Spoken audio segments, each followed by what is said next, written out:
بسم الله الرحمن الرحیم. زما د پښتنو هغه ځوانان هغه مشران چې د هغو سره یو موبایل دی، هغه د هغې موبایل نه ډېره فایدې چوتولی شي.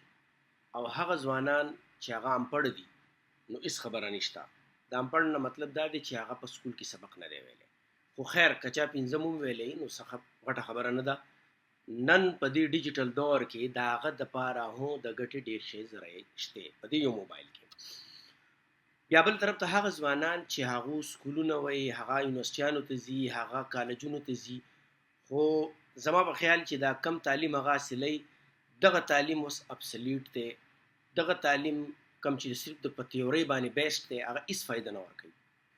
نو زه هغه ټولو ته خواست کوم چې هغو د دې خپل تعلیم سره سره دی ډیجیټل سکلز په دې دنیا کې هم قدم کیږي.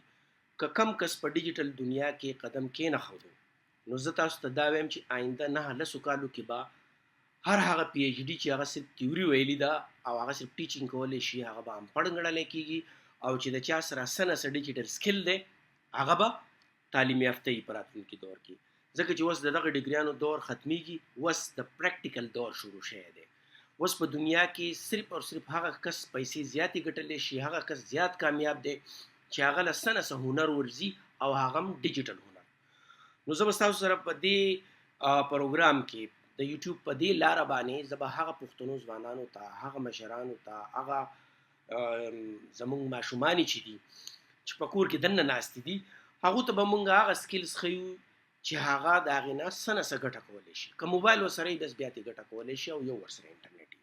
او نن سبا زه وایم چې موبایل او انټرنیټ هغه د هر چا سره دی، او دا ضروري نه ده چې هغه دې په ښار کې ناسي یا د هغه په ماډرن سټي کې ناسي، بلکې زه دا وایم چې که کم ځوان، کمه جنۍ، کمه ماشومه هغه په غره کې هم ناسته ده، هغه د هغې نه هم پیسې ګټلی شي. نو زه به تاسو ته په دې لاره پوره ډیجیټل سکلز ښایم، د نوي دور نوي تقاضې به سره مخامخ کومه. په دې کې به موږ اولنی قدم ږدو په اے آی سکلز، چې په دنیا کې اے آی کم انقلاب رامخې ته کړی دی، ځکه چې راتلونکي 2030 پورې به په دنیا کې 19 کروڑه د اے آی سره متعلقه جابز راځي. او هغه به دا ضروري نه چې یو سړی به دفتر ته ځي، یو سړی به په ټایم ځي، بلکې هغه د خپل کور نه هم هغه کار کولی شي. نو زه تاسو ته دا وایم چې موږ به په دې ډیجیټل دور کې زموږ د پښتنو ځوانان، ماشومان، هلکان، جنکۍ، هغو ته به موږ ډیجیټل سکلز ښیو، او ډېر اسان سکلز، داسې نه چې ډېر زیات ګران یا داسې ته به بس یونیورسټۍ ته ځې او ډګریانې به حالې، بلکې دلته به ناست یو او په دې به یو سکل د ورځې زده کوو، په هغې به کار کوو، او تاسو به په هغې باندې زما سره اوسئ. نو په ډیجیټل دنیا کې به زه ستاسو هوسټ یم، زه به ستاسو ملګری یم.